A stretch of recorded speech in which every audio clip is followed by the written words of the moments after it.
See a lot of familiar faces, which is always very exciting. But for those of you who have not met me, my name is Rebecca Gonzalez. I'm a senior librarian with the San Jose Public Library, and I am a proud committee member of PLP Staff Development Committee.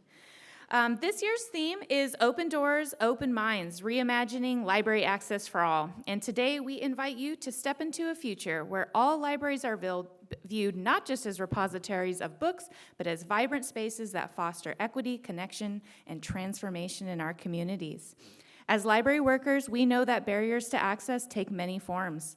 The hope is that our dynamic speakers will show you how to look closely at the structures that shape access, teach us how to advocate for change and resources to expand access, and inspire you to think deeply about who libraries are for and how we can ensure that they are welcoming to all. In that spirit, I would like to welcome you all to this space and cover a few housekeeping items. So we do ask that there be no food or drinks aside from water in the auditorium. There is a water fountain on the lower floor near the Latino room, but if you need the water refill station, I'm told that there are two upstairs. The restrooms are by the stairwell, and we will actually be opening up the Latino room again at 1 o'clock, I believe it is, for a networking time. So you can just come informally, enjoy company, enjoy space, talk all things libraries with the people here today, and we have extended the lunch hour to accommodate that. All right, so to get us started, I would like to introduce Dolly Goyle, who will be doing a land acknowledgement. Dolly is the Chief of Public Services at San Francisco Public Library. Welcome, Dolly. Good morning, everyone. That's right, it's like story time. My name is Dolly Goyle. I'm the Chief of Public Services, and on behalf of San Francisco Public Library, we welcome you today at the Main Library's Curette Auditorium. Before we start our event today, we'd like to acknowledge our ancestors who came before us. The area now known as San Francisco is the unceded ancestral homeland of the Ramaytush Ohlone peoples of the San Francisco Peninsula. As the original peoples of this land, the Ramaytush Ohlone have never ceded, lost, nor forgotten their responsibilities as the caretakers of this place. We recognize that we benefit from living, working, and learning on their traditional homeland. As uninvited guests, we affirm their sovereign rights as First Peoples, and we wish to pay our respects to the ancestors, elders, and relatives of the Ramaytush community. So it's really great to see our library family here today, some familiar faces. And this is a very special annual event hosting our Pacific Library Partnerships Futures of Libraries. We're honored to serve as our hosts and also pleased to be part of PLP as they're integral for supporting the great work of our libraries in the San Francisco Bay Area and Central Coast. We're so fortunate to also have the leadership of CEO Carol Frost. Where's Carol Frost? Right behind me, all right. And her assistant, Justin Westerlin, and the entire PLP staff who support all of our organizations. Please give them a round of applause.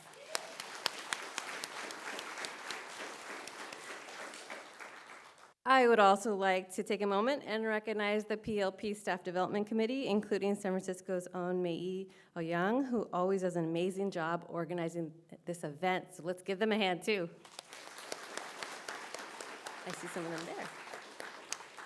All right, so this year's Futures of Libraries has a tremendous lineup of speakers who will focus on presentation topics centering on funding, advocacy, disability, equity, immigrant rights, and supporting immigrant communities and connecting generations.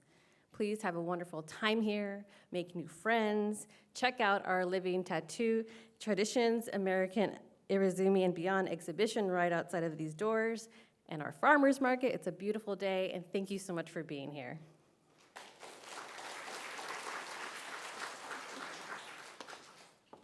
All right, thank you so much, Dolly. Next, I'd like to introduce you, which Dolly kind of already did, to Carol Frost, CEO of the Pacific Library Partnership, and this year's recipient of the CLA President's Award for the tremendous amount of effort she has put towards the restoration of CLSA funds. Welcome, Carol.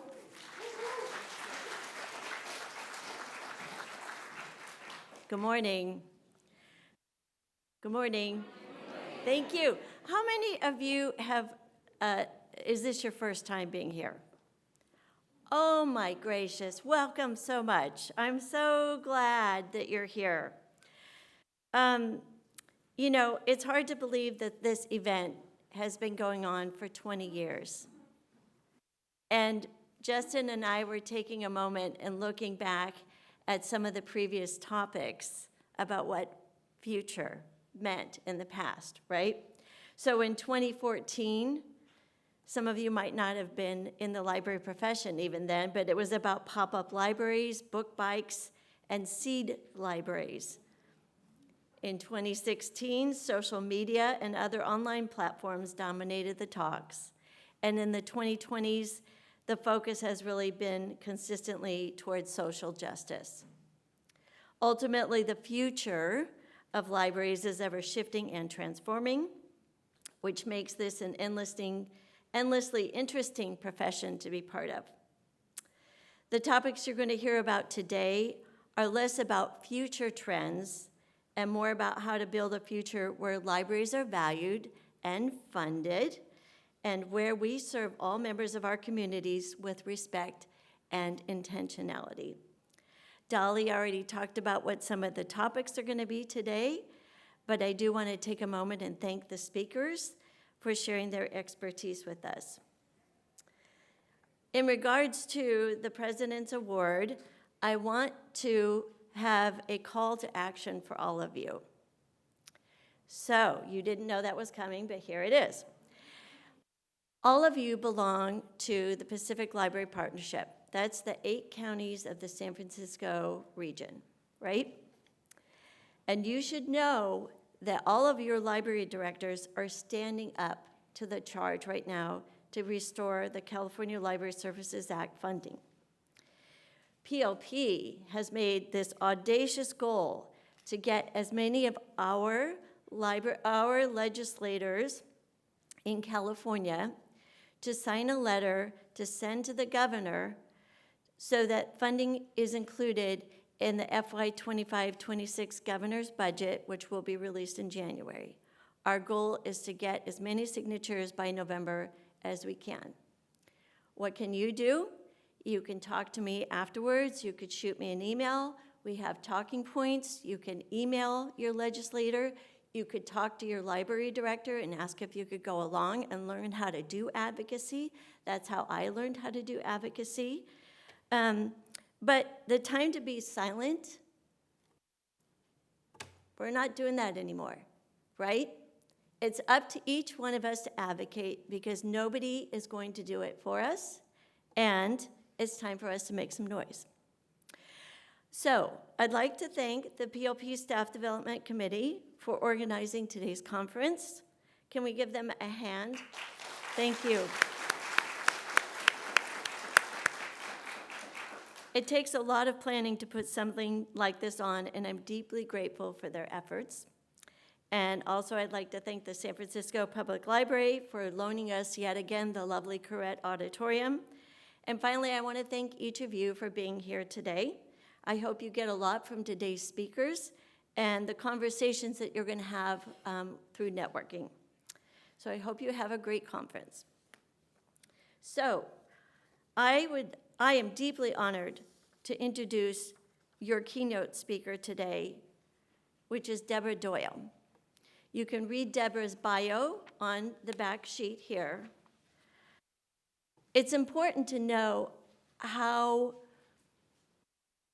big Deborah is. And I know that sounds horrible the way I said that, but she is a beacon known nationwide, and she lives here, right? And we can learn so much from her about how we advocate for libraries. Deborah is a consummate leader in California. She and I sit together on the California Library Association Legislative and Advocacy Committee. Deborah does this interesting thing where she participates in what they call the fly-in, where, I think I'm changing the slide there, sorry. The fly-in, where key people fly into Washington, D.C. to advocate for their causes. Deborah has done this multiple times, and over the years, she has become very well known by our national legislators. She's also well known with our state librarian and our other state legislators. On the state front, Deborah and I have worked on several initiatives together as part of the CLA Ledge Committee, and I cannot think of a better person for you to listen to regarding the landscape of library advocacy and how you can participate. So with that, please help me in welcoming Deborah Doyle.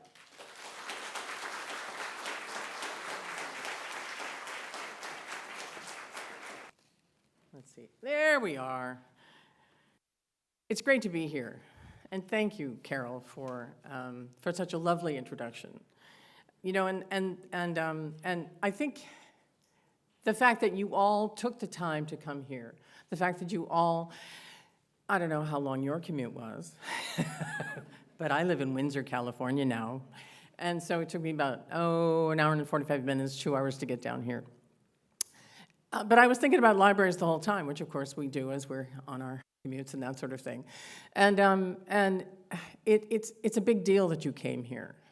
It's a big deal that you can be among your sisters, brothers, and colleagues, and all kinds of things to talk about the present of libraries and the future of libraries, because we really are at a nexus. But before I go on, I should also say that I saw Michael back there. Thank you, Michael. Michael Lambert, who runs the library. So you saw my, and there, I know they're old friends in the dark, and it's just, it's good to be here. And so I'd like to just have us all take a breath.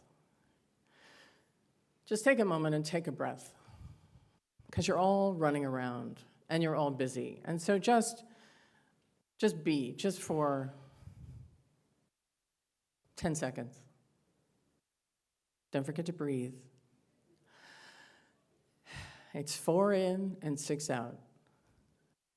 4 in and 6 out a few times will calm you down when you need to, when you just need to find that center.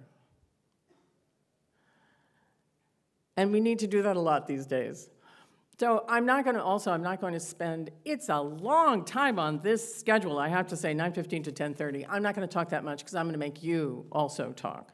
But what I'd love to do is I'd love to see, so how many of you are in public service, facing the public and really working all the time? Fabulous, fabulous, fabulous. How many directors? Do we have some directors? Great. Do we have any friends or foundation members? You can still be a librarian and join your friends group. And if you haven't joined your friends group, you should join your friends group. All right. So what we're going to talk about, and as Carol said, I've been around a long time, and so when you're around a long time, they ask you to do things, and you say yes. At least I say yes. And so I've done I've done a lot of things only because I say yes, and then people teach me how to do them. Or people hold their hand out and they tell me how they did them and how it might need to change in the future.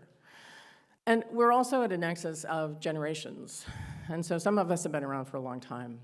And we're holding our hands out to you to say, this is how we've done it. We may not have done it the best, we may not have done all that we could have done, but we tried. We tried to do our best. And we trust that you will take up the challenge and move forward with this. And this is a hard time. This is a very difficult time, from local to regional to state to national. It's a very difficult time. And when we started talking about the title of the speech, at first it was just fundraising. And in my life, I have come to realize that advocacy and fundraising are absolutely tied together. And sometimes we don't remember that, and sometimes we don't make the time for it. And I would urge you, those of you who are starting your career, if you take nothing else away from the things that I say, make sure that you build into your schedule, into your personal schedule, because in addition to being a library staff, or a library supporter, or whatever you are, in addition to your commitment to a library as a professional, you are also You are here using the library. You are a patron of the libraries, and you are also a voter. Most of you, I think. And if you're not a voter, you know, there are all kinds of interesting conversations that are going on about that as well. Voters have a voice, and wherever you live, it doesn't matter, you know, it matters where your library is, it also matters where you live, it also matters where you work. And you are a voice that is incredibly important, and the people who are representing you in any kind of government apparatus should hear from you. And it's not that hard. We promise you it's not that hard. Carol and I can tell you it is so not that hard. So I'm going to talk about that, but I also want to, you know, aside from the things that I've done, I'd like to start off by telling you how I got involved, and it's a personal story, and find the thing in you. Remember the thing in you that made you choose libraries. What is the thing that made you choose libraries? What happened in your life? What did someone say that said libraries are going to be at least part of my life? At least for part of my career, I'm going to give my all to the libraries, right? And what is the thing that you do on a daily basis then? You know, that's one thing. But what is the thing that you do on a daily basis that you absolutely love? It doesn't, and you know, sometimes that isn't about the libraries. But trying to find the thing that, you know, makes you at least still passionate about the things that you do for libraries, and hold those in these difficult times. And even if you're an introvert, if you're an extrovert, if you're an I'm not sure what I am, I can be an introvert or an extrovert if I need to be. I'm one of those. If you can reach into that and remember that passion and focus that passion, you can persuade people about your work here and about the value of libraries. And those kinds of conversations are what legislators live for. That's what they got in the business for. You know, we got in the business of libraries, but people who are in government, by and large, town councils, city councils, supervisors, it doesn't matter how much of a jerk they look like sometimes, and I know we're recording. I shouldn't have said that. Right? But they love to hear stories like that. They love to hear stories that are true, passionate, and they want to know that they can make a difference.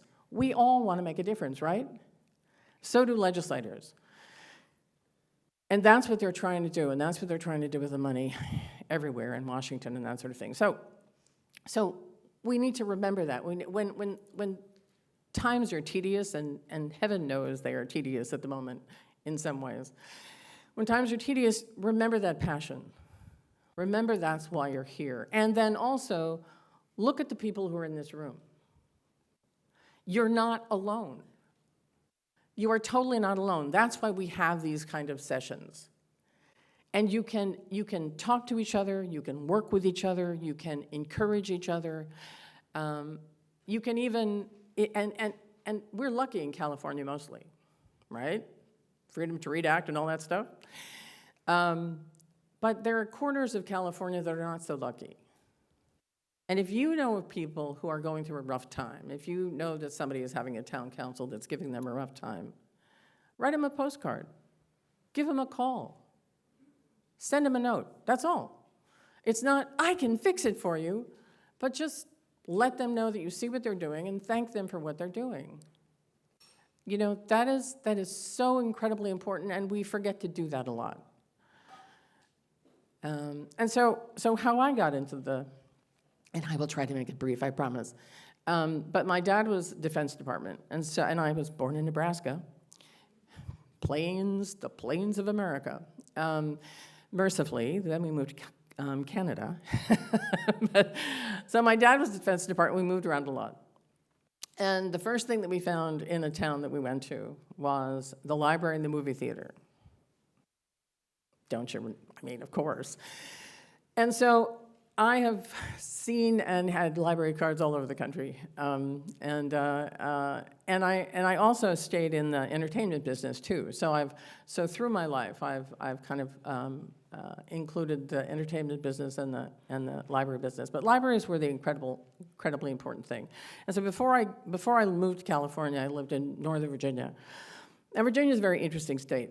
It's liberal at the top and conservative at the bottom. In fact, I went to Charlottesville for school, and some people in Charlottesville are still fighting the Civil War, as you may have seen on the news a couple of years ago with people marching in the streets and an unfortunate loss of life.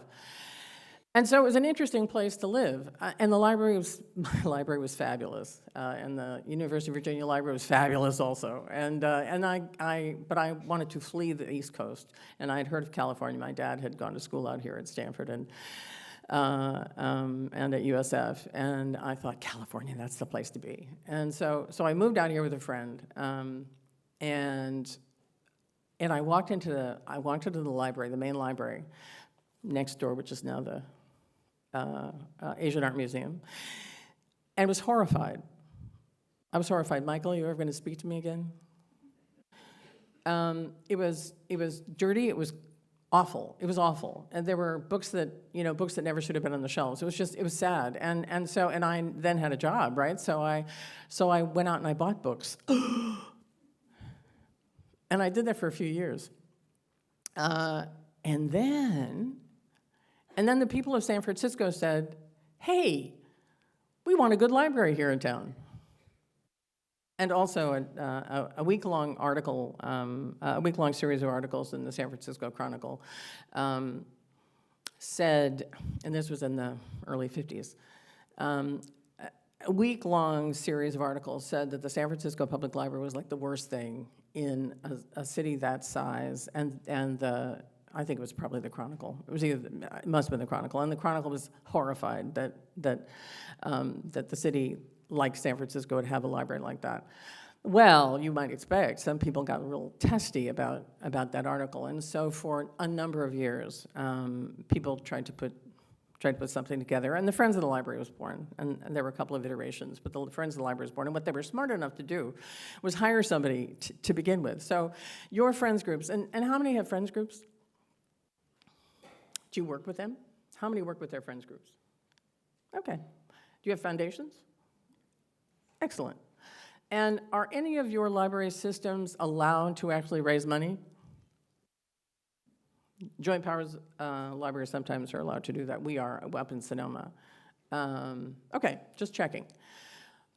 And so the Friends also knew that advocacy, there's the word, advocacy at all levels was incredibly important.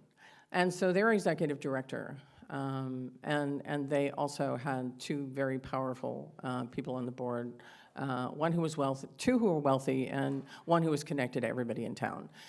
But they kept saying, new library, new library, new library. And I have heard that people who were in the city government would run to the other side of the street when they saw those ladies walking down the street, because they knew they were going to talk about the library.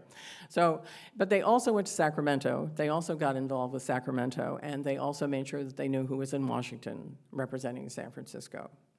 And so then suddenly, years later, somebody died and left them a terrific bequest. And so now suddenly the library had no money, but the Friends had a little bit of money.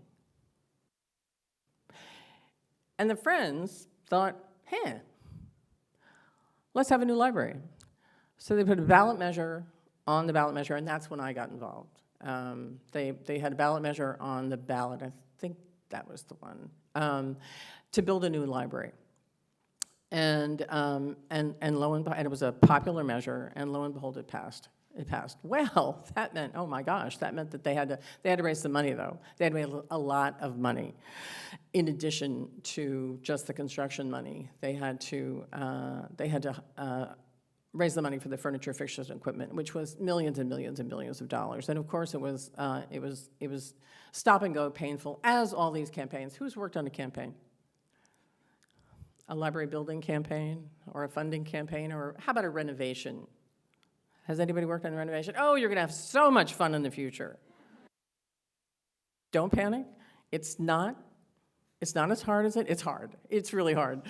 But it is also not as hard as you might think it is. You know, we tend to imagine these things as they are, and so, you know, years pass and they finally got the FF&E. But part of that FF&E, have you all you've had tours of the San Francisco Library, right?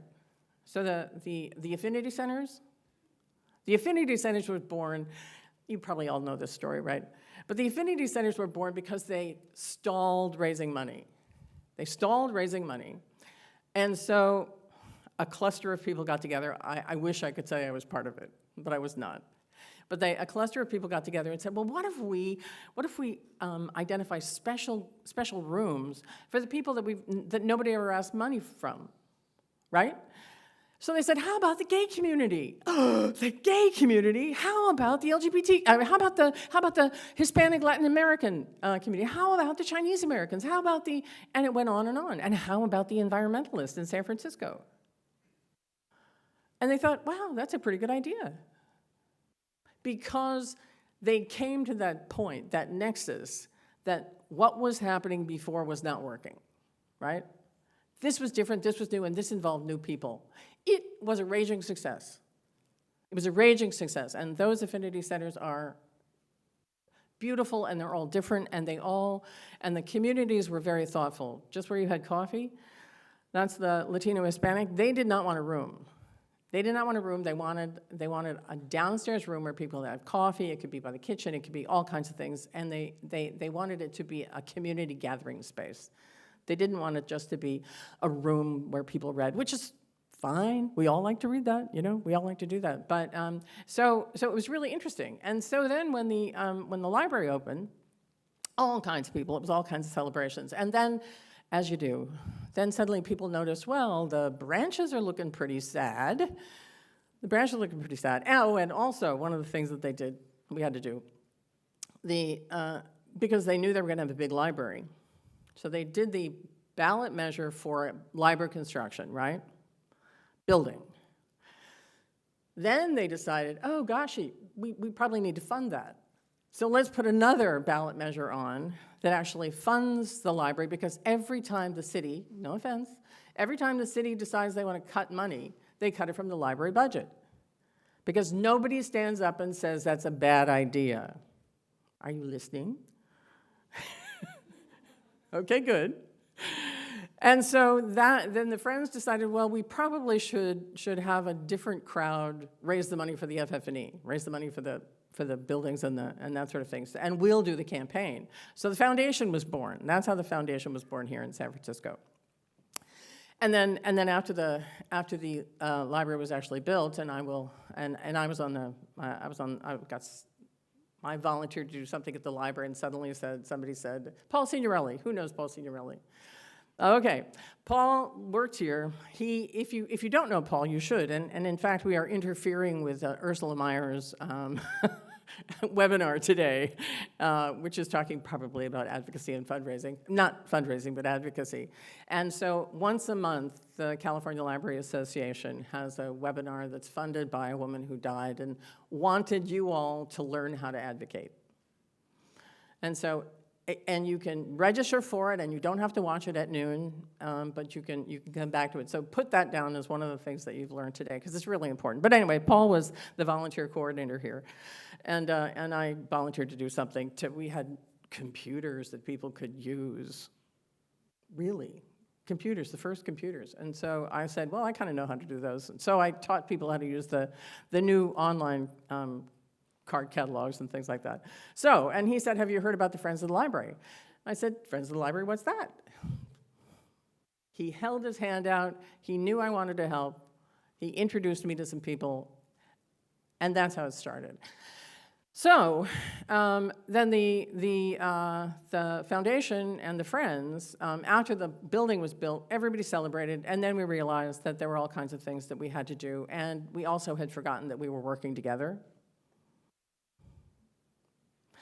So if you have groups that are supporting you who aren't talking to each other or who have difficult communications, it's completely understandable. And what you really have to do is you really have to remind people, as we are in this room, that we're all in it together, that we're here for a larger purpose, right? And it's not even I want the best library. It's that libraries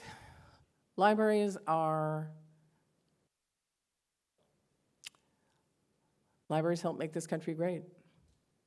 That freedom of information, as we can see, it's not just something to say. It is really in danger right now. And so advocates should be working together. And if they have to give up a little bit on each side so that they can move things down the road, if they have to accept a check from a donor that they may not like particularly, then you can think about it, you can talk about it. It also is a perfect opportunity, and this is sort of later in the chat, but this is a time when people who never wrote a check to a library are realizing the importance of libraries. And you all are public facing, and you all know your communities, and you're talking to them. And your friends groups are talking to them, and your friends groups are sometimes part of those groups. Do not sell your friends short just because they sell books. They know people.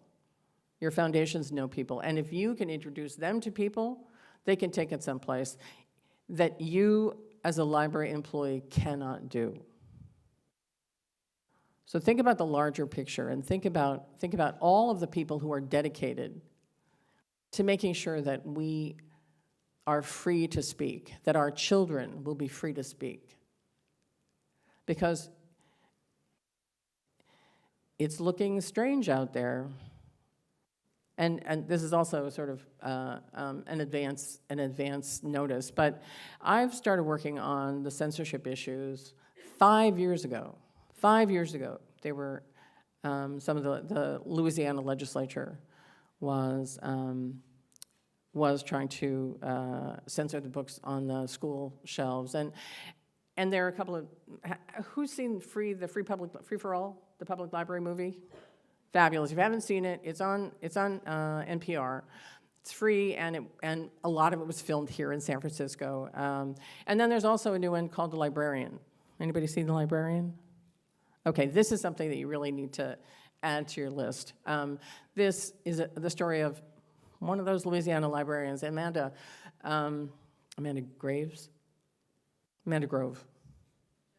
Somebody should know that out there. Anyway, she is a Louisiana school librarian, and she's fine, and her management is fine. But she went to the Public Library Commission meeting when the commission was going to try to rip some books off the shelves, and she said, "I'm an I'm a trained librarian, and I just think that this is la la la la la," and she lived in that town her entire life.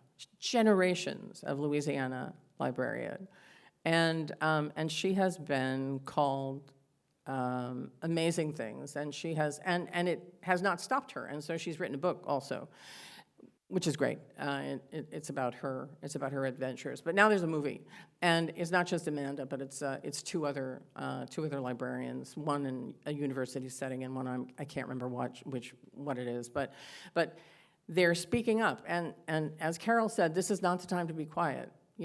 This is the time to find that passion in your heart, to remember that passion and how you can articulate it, because we need that. We need your voices, because you're the ones who actually know what's going on. I serve on my library commission in Sonoma, and I tried to, and we're a joint powers agreement, and so I represent Windsor. I was appointed by Windsor. But I was talking to the branch staff, and I try not to get in their business because, I'm supposed to be talking to the director. But I was in the branch yesterday, and I asked, so if we brought a legislature to your branch, what would you show them? And because every time we do this, and we've done it before, there's a little Windsor leadership group that started a couple of years ago, and I was in the first class, and so we decided, and they had forgotten the library, and I knew they would. They had forgotten the library because we're not part of the city structure. So I said, put the library on there for an afternoon. So we all went to the library, and they showed them the 3D printers, and they showed them all the stuff, right? And eyes got big around this little Windsor, and these are leaders in the community who do not know what's in the library. And it's right there on the town green. And after that session, 12 of them got library cards. Now, the fact that 12 of them did not have library cards made me a little peeved, but the fact that they got them was really terrific. And then 6 minutes later, 2 of them were walking down the street, and I saw them, and they said, we were just going to the library. I love the library. Isn't that great that you showed us what the library was? They don't know what you do.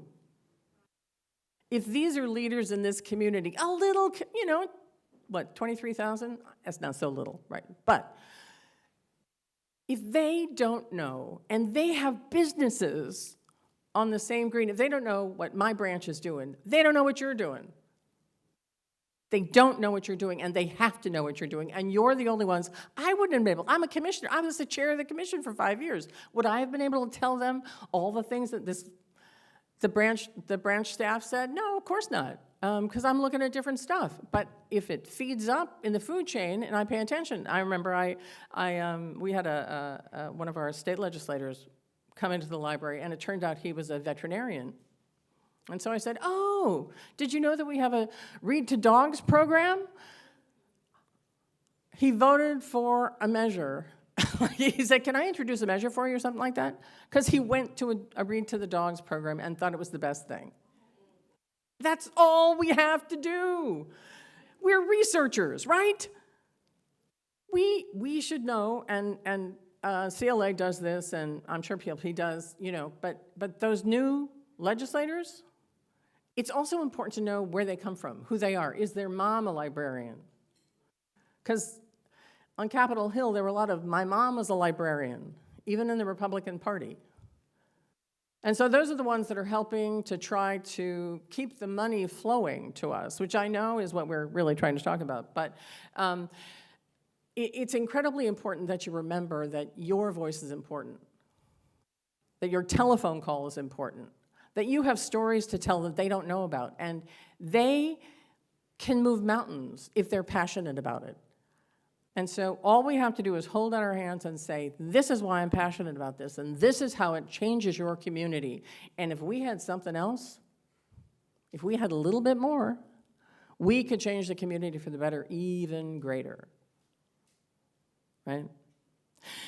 So the success at the main library in San Francisco then led to many painful conversations, that sort of thing. But we did eventually renovate all the branches, and and a bunch of people got around. Susan Hildreth, if anybody remembers Susan Hildreth, she was part of this.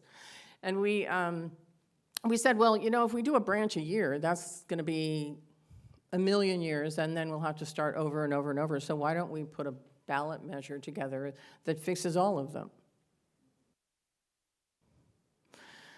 So San Francisco voters voted yes on the biggest bond measure that they'd ever voted for, to fix the branches in this system.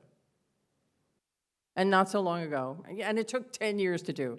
It was interesting, it was painful, it was a lesson in thanking people, because some of the people who had given to the main library didn't think they had been thanked properly, and so they said, well, now it's 5 years later and you're asking me for more money? What have you been doing with my old money? And all the people who have done this, they're gone, so there's, the Friends of San Francisco is fabulous, and Michael is fabulous too. But as you're doing something like that, you realize that there are things that you always should do. For example, thanking people. Thank them again. Tell them what you're doing with it, thank them again. Don't ask them for anything yet. But make sure that you know what their passions are. And that's advocacy and fundraising, right? If you listen, if you know what their backgrounds are, if you know what they're passionate about, what are they voting for? What are they introducing? What laws do they want you to vote for?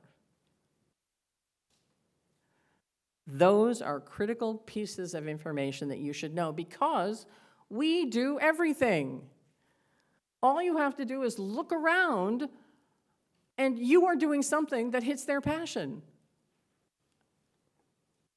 And then all you have to do is talk about it, and it's even better. And now the fly-ins, Carol mentioned the fly-ins, they're back on this year.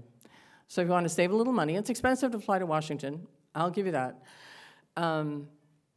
But if you fly in, you get trained, you wander the hills. Who's been to Washington? Right? The hills? Oh my goodness, so much fun. And ALA will train, and there's also another group is going, the state librarians are also going. So in early March, the state librarians are flying in, and then later in March, ALA is having a big fly-in with, probably T-shirts and stuff like that. But they'll train you, and they'll make the appointments, and all you have to do is show your passion. And I remember Sarah Jones, who used to run the Marin Library, she would bring patrons also.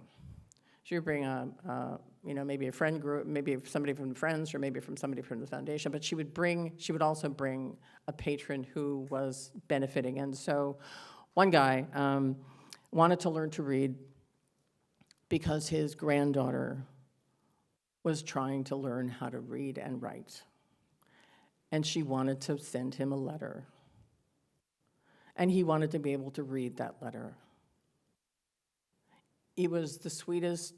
Everybody in the room was practically in tears because this, big African-American guy was just so impressive and so right there. And then when he said, but I don't know how and I didn't know how to read, that is powerful.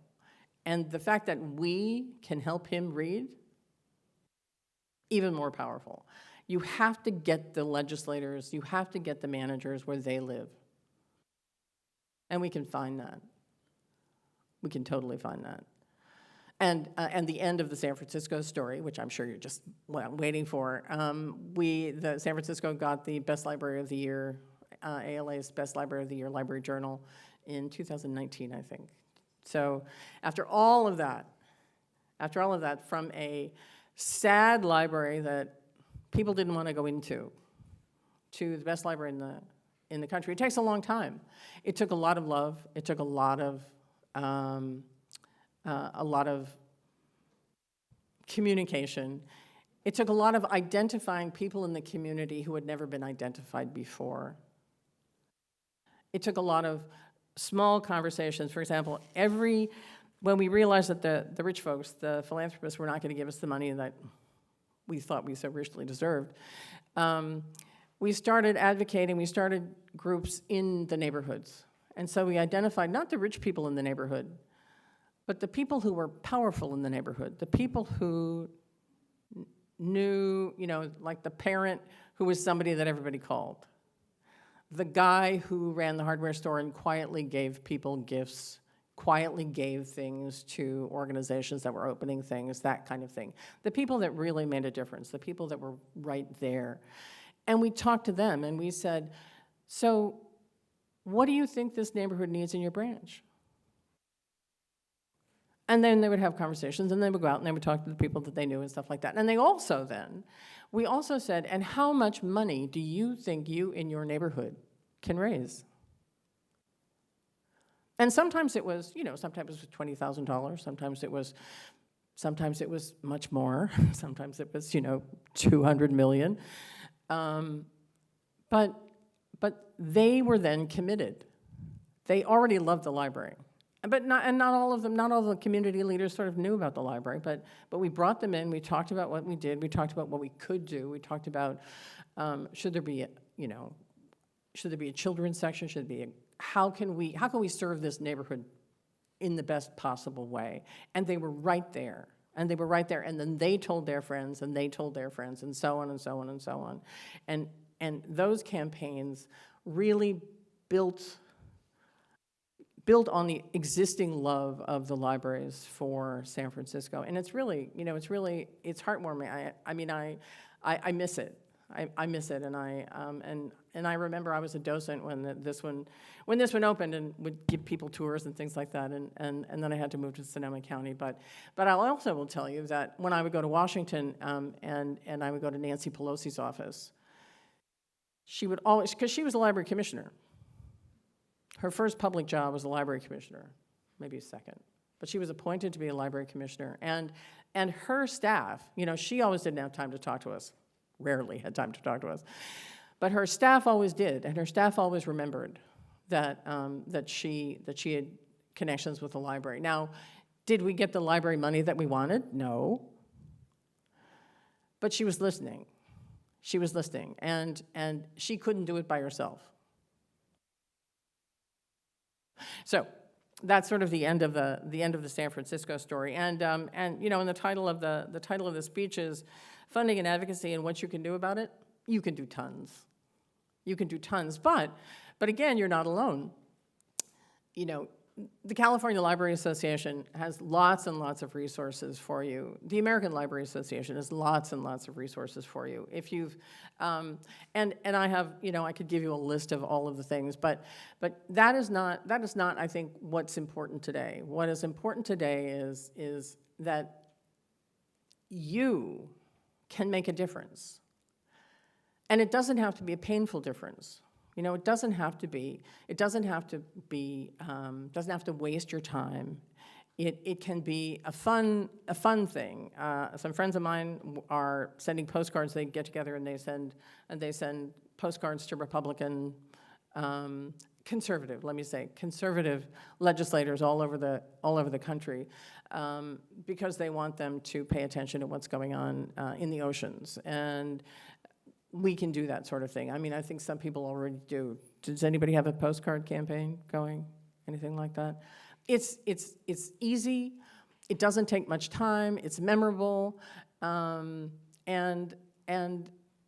they need to know that they're doing something. It's the last time I went to Washington, and that's not a brag either. I believe in it firmly. But it so happens that I've got a little bit of expense money as a commissioner, so I don't have to spend all of my money.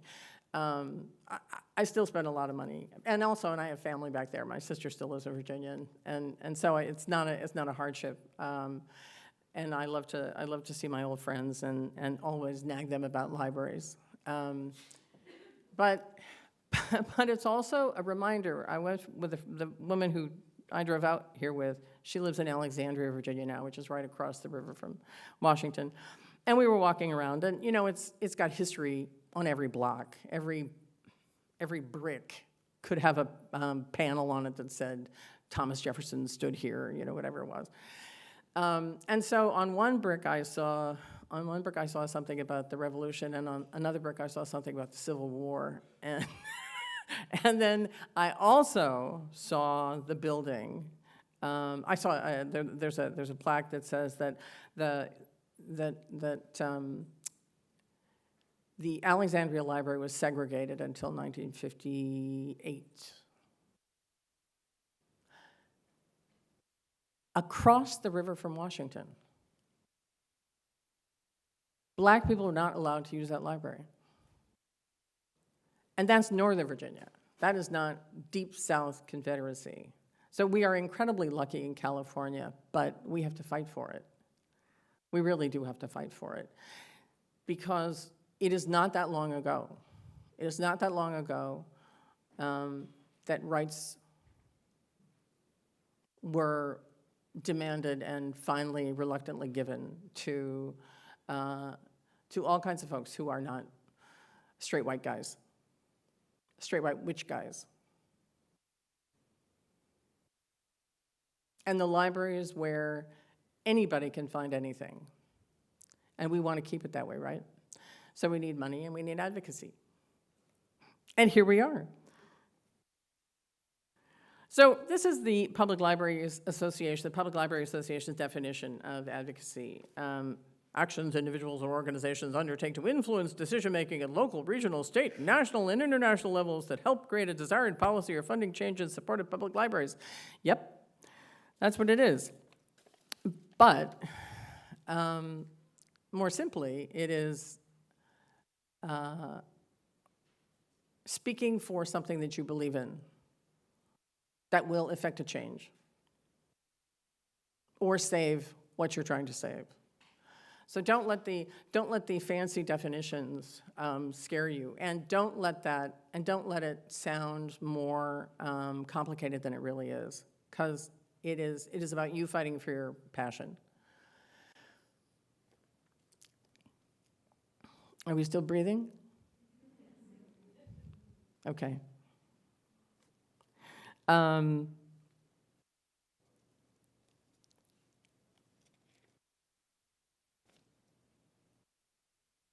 Who can be advocates?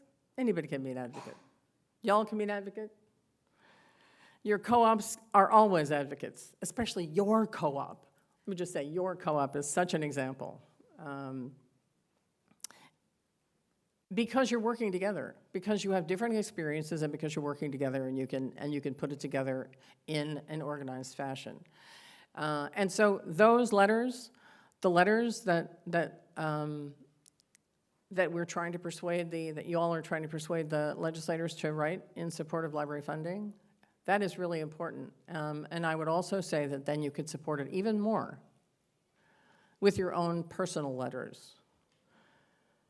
And you can find e-letters all over the place. PEN America has them. United Against Book Bans has them. American Library Association has a great new piece of their website that helps you sort of dip your toe into advocacy and talking to people at the national level. You can do it at the state level, too. You can absolutely do it at the state level. And if you don't know who your legislator is, it's very easy to find out. And we can give you a list, and there are lists all over the place. But it's also really important for you and I, it's important for you to look yourself. The list is great. But if we take a little bit of time, if we take 5 minutes to do some research ourselves, I don't know about you, but I always think that the stuff that I look up is much more important. You know, because I'm looking for a specific thing, or I'm looking for this. And if you don't care about that, that's fine. But it is important for you to check out why. Did you vote for him? Did you vote for her? Did you vote for them? Did you not? What's about, if you didn't, you have to find something that you can connect with. Because, you know, honestly, I hate everybody on the other side is not working for us, right? And because we represent organizations that serve all of the public, we have to remember that. You know, neutral is a very interesting thing. And I just was asked to join the board of the League of Women Voters up in Sonoma, and they're also neutral. And so, so I'm having neutral conversations all over the place, and I personally am not neutral. So as a board member, I can't say things. As a commissioner, I can't say things, but I can take that hat off. And I can be very passionate about stuff like that. And that is what we need to remind ourselves that we have to do. Your jobs are great. What you're doing for the people is just terrific. But it is not a waste of your personal time, and it is not an extra ask, because it is not for you as a librarian necessarily, or as a library worker. It is as a person who lives in the United States of America, who is trying to make a difference personally, not just professionally, but personally. And I think that's a very important thing. And so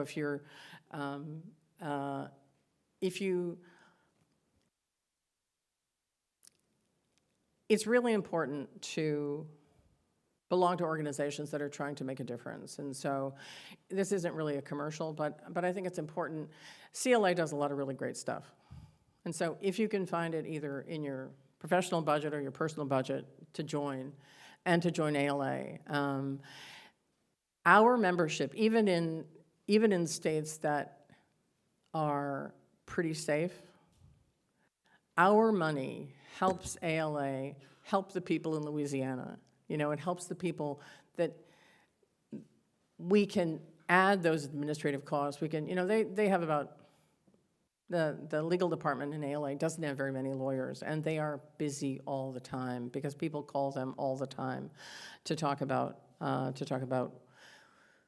what's going wrong in their little library. And it's not just the South. It's Maine. It's, there are a number of places all over the country that are in desperate need of advice because, unlike them, little libraries who don't have, the people who can't afford to send somebody to their library association conference, they're the ones that I worry about. And that little town that I told you I came from Nebraska, a friend of mine and I, we drove across country and drove through my little town. And I think that the Friends of the Library sale in San Francisco has more books than that sad little library in Greeley, Nebraska. And it's open longer, those book sales. And I worry about the middle of the country. I worry about some of the neighborhoods in California, and we can help. So even if you have a well-funded library, adequately funded library, we have an adequately funded library in Sonoma County. We are encouraging our foundation and our friends to look to the future. And we are also making relationships at the management staff, at the middle management staff.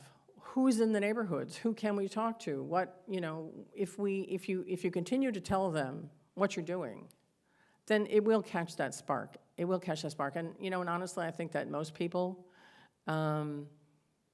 if they talk to you, if they talk to a real, truly live professional, then some of the things that they hear in different news sources, in social media, you can counteract that pretty significantly. And that is then where the fundraising comes in, because people will give you money. People will do that, or people will vote for a measure. And that's what it's all about. It's most libraries are mostly funded, 95% funded locally, 95 to 98% funded locally. And so everybody that you help makes a difference. I suppose I should have asked Michael if I could tell this story, but long ago at the Friends of the Library, one of the branches, actually the Friends, we got a call, and someone said, so I'm a financial planner, and I think you might want to talk to this woman that I'm helping. And we said, okay. And so it was an older lady who lived in one of the outer neighborhoods. And this woman had talked to her, and her husband had died, and they didn't have any kids. And so her husband said, and they had invested well. And in her current will, she had left a ton of money and a ton of property to 6 small community organizations in the neighborhood. Now, those community organizations would never have been able to manage a gift of, say, $2 million, right? Or 3. And so the financial planner thought, well, she goes to the library every day. Maybe the library.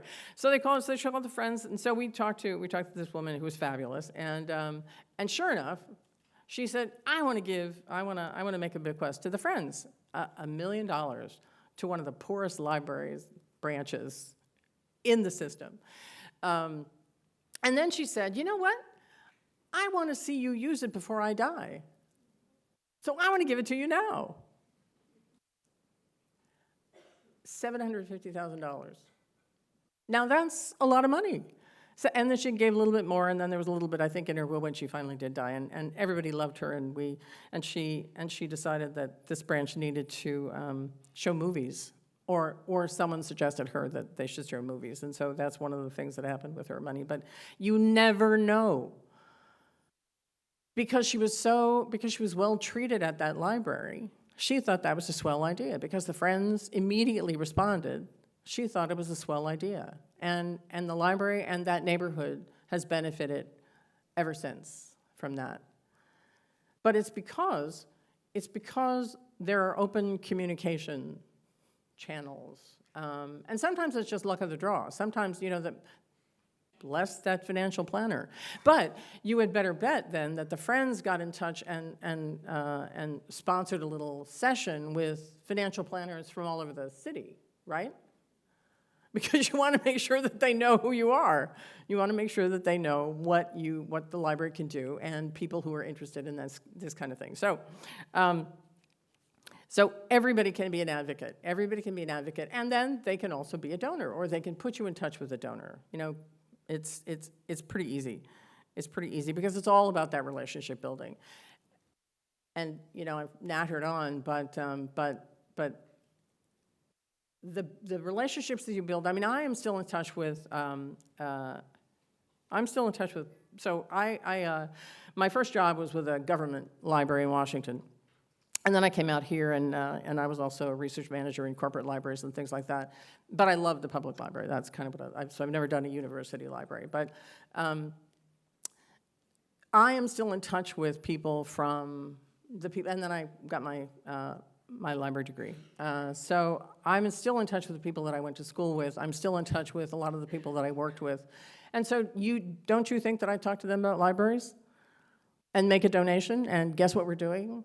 All of the people that you have touched, all of the people who know that this is a passion of yours, they will understand if you talk to them. And I'm not saying that all of you have to go out and be an immediate fundraiser, but I am saying that your voice makes a difference. Your voice really adds to what the library itself can do, to the messages that they can send out, and to the messages that your friends can send out. The people who love us most, and sometimes, sometimes in these talks, the friends of the library are really fiends of the library because they are frustrating in some ways. I know, we're recording. And partly, dare I say, that's our fault. That is the library world's fault. And I'll tell you why. Because they would love to advocate. They would love to advocate. They don't, but they're selling books because you all like the money, and that's fine. And, and book selling is reasonably easy, although it's getting harder and harder because, nobody's buying the leftovers. But those people are connected. They are really connected. And what I found in San Francisco, having stumbled into the nexus of an incredible need and people who were passionate about it, and people then who could communicate and were willing to talk about it, was an amazing experience. And so those people who love the library, and they love the library, they can talk to legislators in a way that you cannot. There's some cities who do not want government staff to be talking to the legislators. Anybody not permitted to do that as wearing your library hat? Because there are in Southern California, and there are in other places in the world, in the country. And so we tried to say, okay, well then the Friends can get that message to the legislators, and they're the ones, they can do that. They can talk about why funding is important, but they need to know from you what y'all need. And money from the books is fine. Even money from an event is fine. But it's their connections. That's what's really important. Those events, they bring people in. We had a number of events, after-hours parties that friends put on, and I think they're still doing them. And the people would come to those. You would have conversations about it, and you would get to know what kind of jobs they had and who they were connected to. And and there's some people with good connections in this town, and I dare say down the peninsula also.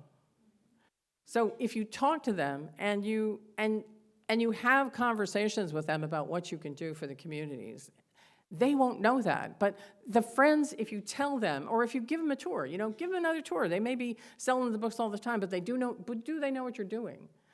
Do they know the new databases? Do they know all of that kind of stuff? Talk to them. Invite the town council in. Stuff like that. If you've got if they don't know what we're doing now, then we can't ask them for more money to do what we think we need to do in the future.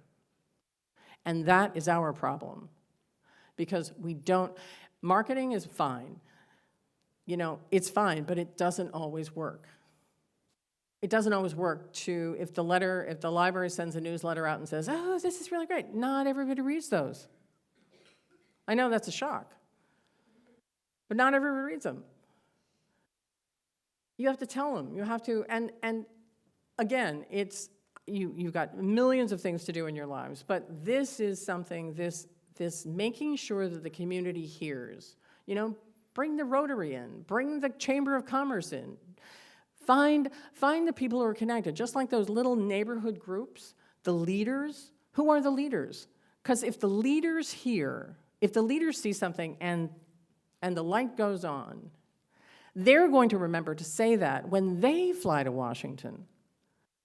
Because when the librarians fly to Washington, it's, oh, we love our library, and now we're not going to give you any money.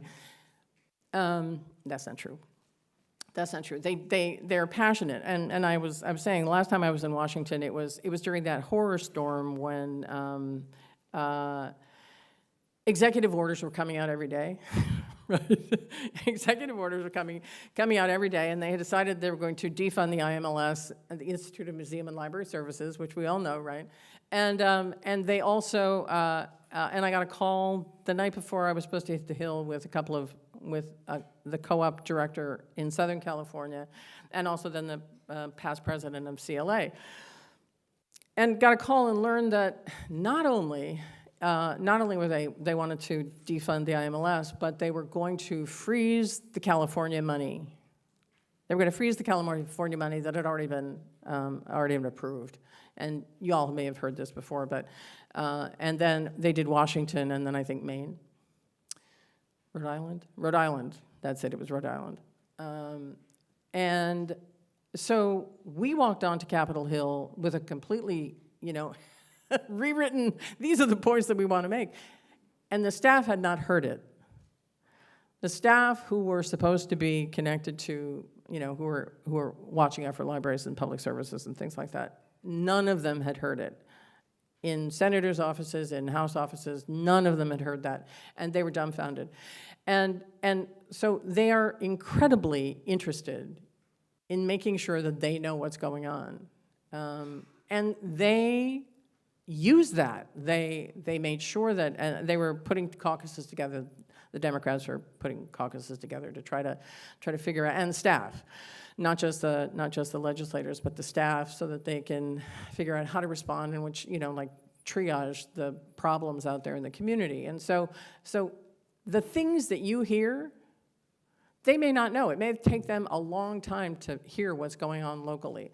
So just those little things that you can do. And if you, honestly, if you look at your schedule, and I am a sinner, I don't do this, but now that I've said it out loud in front of all these people, I'm going to. Every week, you should take a half an hour somewhere, to see what's new in Washington, what's new in Sacramento, what are your own city council persons doing, and send a letter to one of them, or send an email, or a postcard, or something, or call. And then when they come home on break, honestly, it doesn't take a lot, even if you donate $10 to their campaigns or to whatever they're trying to do. If you get into one of the parties that they're in when they come home, they're happy to talk to you. They are happy to talk to somebody who isn't a lobbyist, who isn't, who hasn't been yelling at them all the time. But when they hear the word library, they think, oh, thank God, right? And then you can tell them, oh, well, come on over, read the dog, do all that kind of stuff. And that will stick with them. That will stick with them because you're a voter. You have to remember to remind them that you're a voter in addition to serving all of their people. And so some of the things that we do when we go to Washington, Carol is really good at this. When they talk, we make sure that we see what kind of bills they're introducing. And then we say, well, in California Library Association is doing this. the state library is doing this. So we can work together, and how can we help? We are not just holding our hand out to say, give me money. We are saying, how can we help? Because if we help the legislature, then we help the people that we serve too, because they serve those people. And that's where the funding comes. That's where the funding comes. So the federal dollars, and they're still, they've released some of them, and that's good. But with the shutdown, I think it is unlikely that the Institute of Museum and Library Services is going to look like it used to. Sad to say.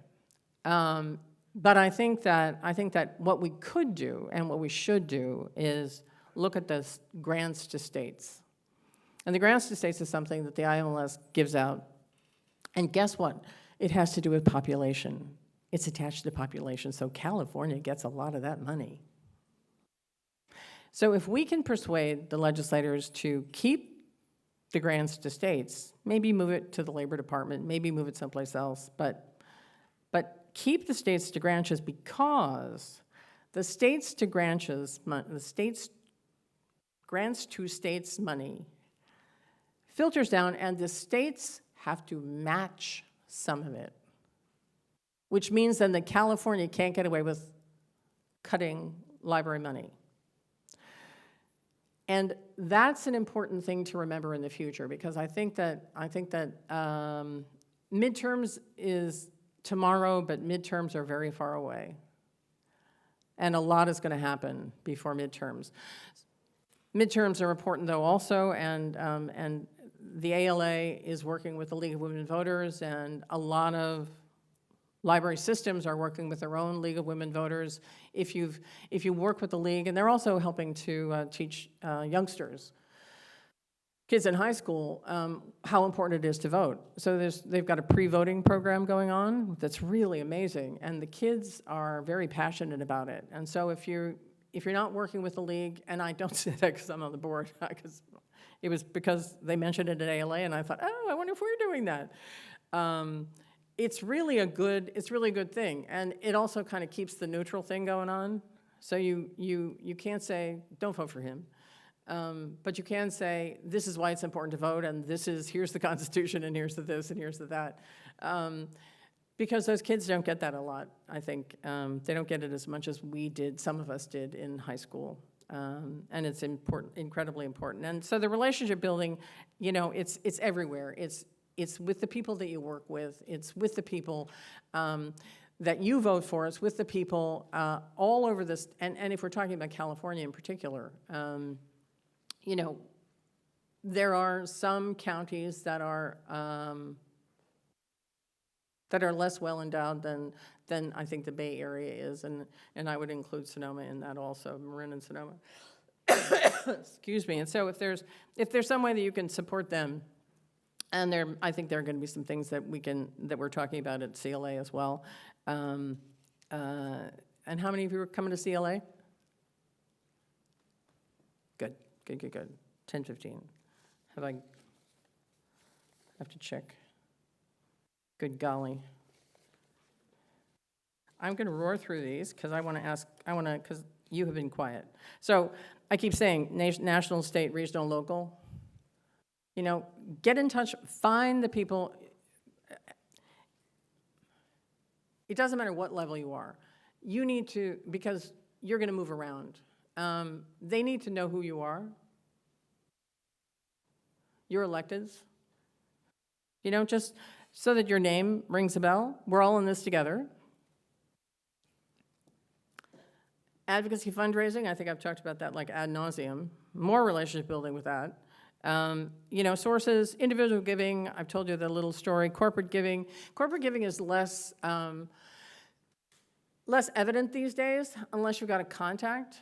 And you may not be interested in that. And it may just be your development people who are interested. If you are interested, and if you do have connections, if you've got relatives who are working for some of the big firms or something like that, just talk about libraries. I mean, honestly, that's just, don't be embarrassed,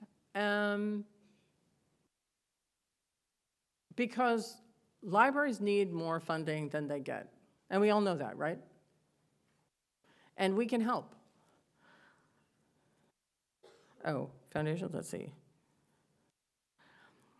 And generally, when you fundraise, I will say this, that it is advocacy, but when you actually kind of move from advocacy to fundraising, you need to be able to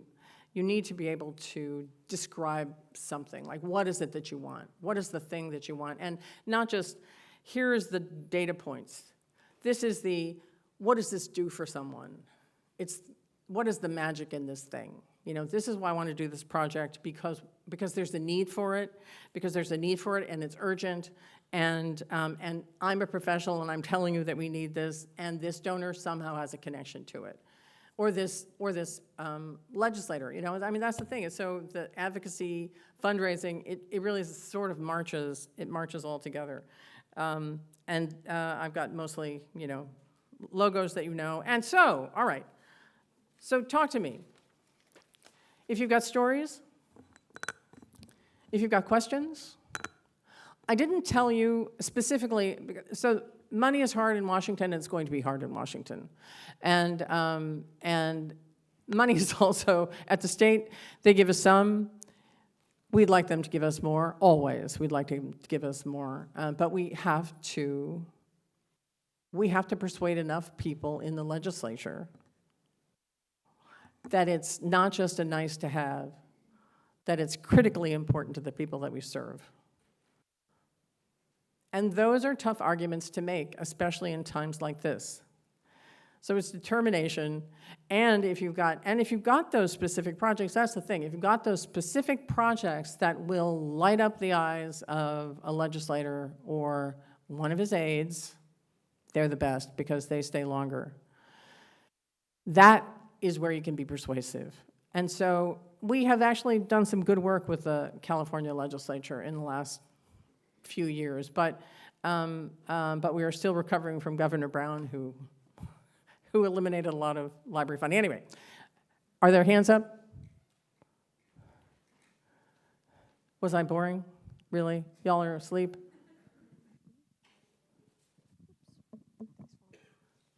Hiya. I'm over here. Hi, I was just wondering, the fly-ins, how do you get involved with those? So the fly-in is something, they haven't announced it yet, and this will be an American Library Association thing, and I'm sure that we will be able to talk about it at CLA, but they invite people to come in, and it truly is, it's not a invitation-only fly-in, as it has been in the last couple of years. This is a all hands on deck. If you want to go to Washington, if you want to do this, you're going to sign up, but you have to pay for it yourself. So they're trying to, what ALA is trying to do, and I had a conversation with the office yesterday, they're trying to find relatively inexpensive hotels that we can stay in. So they're trying to grab blocks. And so then what we do is they're going to give us instructions, they're going to give us some videos before we go so that you kind of know what's going on. They're also going to make the appointments if you have other appointments that you want them to make or that you want to make that you know. If you have, and if anybody has connections in any of the legislative offices, please sing out. Those are the kind of connections that ALA may not know about. You know, that they may not have heard the stories that we have heard. So if you've got connections like that, please, please, please, tell Carol, tell me. I can give you the name of somebody at ALA. And so then you will fly in, there will be a day of, this is what sort of goes on the Hill, and then the next day we hit the Hill. Sometimes it doesn't work like that. If you've got a bunch of people, often they're difficult, you can't get a Friday appointment. But Thursdays and Wednesdays are pretty good. And so you just make sure that, know that you'll probably have 15 minutes with an aide, not with the legislator. It could be in the hallway, it could be in the cafeteria, it could be in their office. And have what you need to say, but you don't have a whole lot of time. So you want to establish the connection, tell them, let them know that you know who they are, and then usually the state library has numbers that we can take to each of our legislators to say, this is the dollar amount that we've gotten from the feds, and this is what we've used them for. And if you've got great stories about what you actually have used federal dollars for, that's even better. And then you thank them, of course, but they'll give you, you have software, and it's easy. It's easy. All you have to do is just breathe. Thank you. 4 in and 6 out. Hello, Hey. my name's Jillian. I really appreciated your presentation. I was going to ask more about fundraising and advocacy on the community level. As you mentioned, the peninsula is a very wealthy area, very privileged. There are areas where it is not as privileged, where there's not as much visibility. So as a library staff member, I am not sure if I can get involved with my friends group. So what would you say is the best way to not just hint at the friends group of what the staff needs, what our collection needs, such as book repairs or Right. new books? Well, What would you say ground up and then maybe going towards the legislature? Well, I think because we have systems in libraries, I would think that you would talk to either your director or AD if they've got, or your marketing person, your communications person. You don't, I mean, we don't want anybody to have surprises up the food chain. And so I'm sure that there are people who are managers who might have a suggestion. So if you've got a mic close to you, sing out. But you as a person can do anything you want to. You as a library staff member, there could be, maybe this is a time, for example, library foundations around California are now getting together, and they're not just looking at their own library systems, they're looking up and looking at the state and the national levels. And so maybe this is a time when there could be an ad hoc task force in your library that talks about advocacy, that talks about what you could do with, is that a bad idea, Carol? I'm looking at Carol because she's the expert. How do you talk about it? How can you find a little bit of time to talk about what's the best thing? And Michael, of course, is in touch with the legislators and things like that.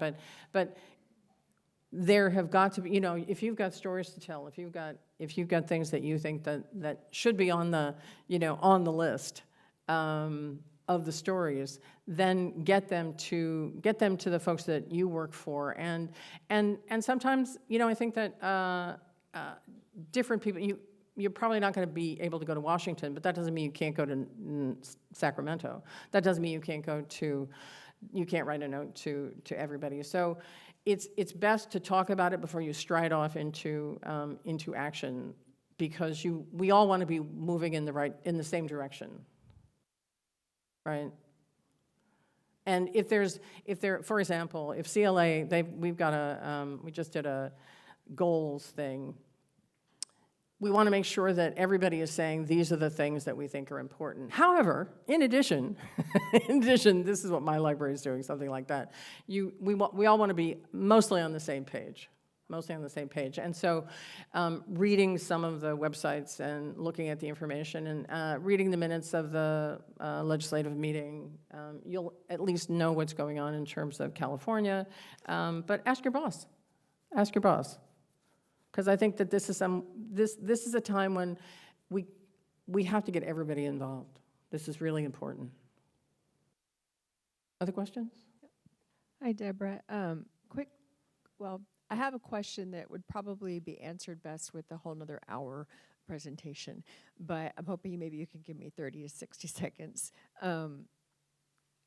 What advice do you have for inspiring, galvanizing friends groups who, for advocacy, is not their thing? It's like they're happy to do the fundraising, but they're just advocacy. They just don't have that. They're not interested. Where do you start?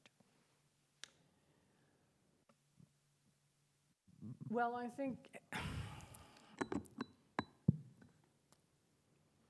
you can phrase it in different ways. If advocacy makes people terrified, or if fundraising makes people terrified, then you can phrase it differently.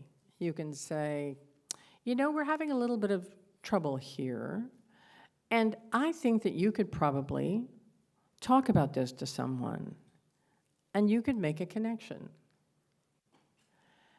And so it's a little bit at a time. It may not be an advocacy campaign yet, but if you have enough of those strategic conversations with people, and before you even start it, just as before we start a campaign, or before we start a project, you want to talk to the people who actually know about the project before you start it, right? So you do the same thing with either advocacy or fundraising, and you say, here is the problem that we're trying to solve. Here is I'm just going to say it for Sonoma, here's the branch we're trying to build in a largely Hispanic, poor neighborhood. How do we get that done? And you talk to leaders in the Hispanic community, you talk to leaders in the Chinese American community, because they're there too, you talk to the mayor, and you don't say this is an advocacy thing, you don't say this is a fundraising thing, you say this is the project that will help this community. Does that make sense? And then get those people together. After you have those conversations, then get those people together and have a bigger conversation, and then you can say, well, this is sort of what we've learned.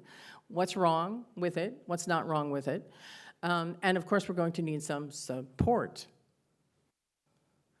And if you don't have a foundation, that's okay. Some of your friends would be experienced with that. If you don't have a friends or a foundation group, which it would seem strange in this group,